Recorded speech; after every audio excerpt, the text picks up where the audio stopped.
उत्क्रमित माध्यमिक विद्यालय है और उच्च विद्यालय जो पुराना वाला है, उत्क्रमित माध्यमिक विद्यालय में सरकार 5,000 रुपया भेज रही है रात्रि पारी के लिए, और जो पुराना उच्च विद्यालय है उसमें प्रबंध समिति से देना पड़ रहा है। तो माननीय सदस्य ये पूछना चाह रहे हैं कि जैसे सरकार भेज रही है 5,000 की राशि उत्क्रमित माध्यमिक विद्यालय में, उसी तर्ज पर क्या सरकार +2 उच्च विद्यालय जो है उसमें भी वो 5,000 की राशि सरकार भेजना चाहती है? क्योंकि +2 में सरकार नहीं भेज रही है, वो प्रबंध समिति से 5,000 लग रहा है, अब बहुत सारे में पैसा नहीं है। ये माननीय सदस्य का प्रश्न। महोदय,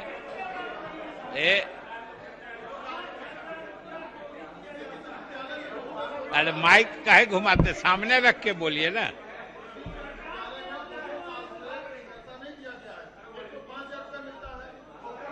से लंबित है महोदय, हम लोग आग्रह करेंगे कि वो सबका लंबित जो है उसका भुगतान करें। महोदय,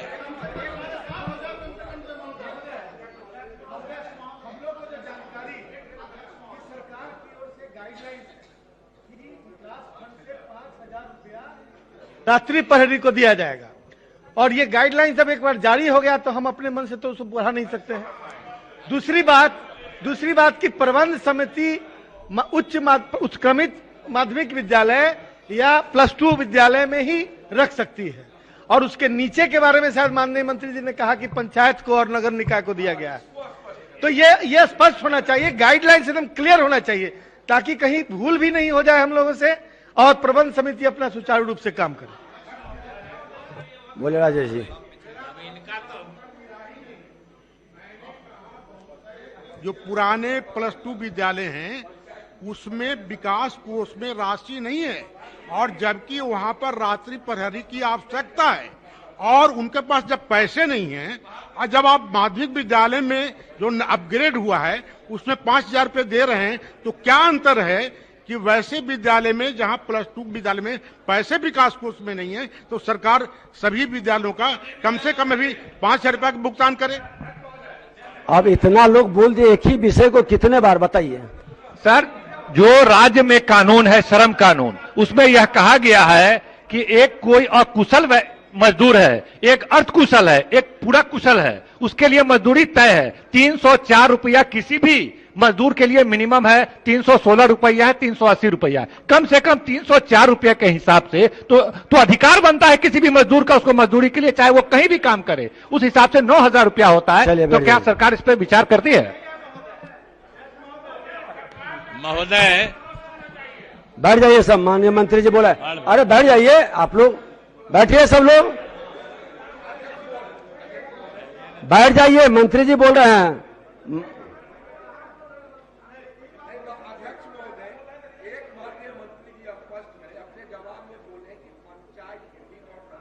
को ये कार्य हम दे रहे हैं, तो क्या प्रबंध समिति को इस कार्य से मुक्त किया जा रहा है?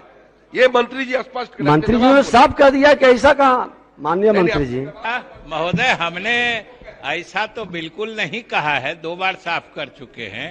और जो संजय सरावगी जी कह रहे थे कि यह प्रावधान सिर्फ उच्च और उच्च माध्यमिक विद्यालयों में है, मतलब माध्यमिक और उच्च माध्यमिक विद्यालयों में, वो सही कह रहे हैं कि जो विद्यालय अभी नव उत्क्रमित है, जो पहले मिडिल स्कूल था अब +2 हो गया है, तो स्वाभाविक रूप से वहां पहले से पद नहीं होगा, तो इसलिए वहां के पद के सृजन की कार्रवाई, या जो माननीय सदस्यों की भावना है कि इस 5,000 रुपये भुगतान के संबंध में कोई स्पष्ट निर्देश या इनके पुनरीक्षण की क्या व्यवस्था हो सकती है महोदय, इसकी जरूर हम समीक्षा करेंगे और देखेंगे।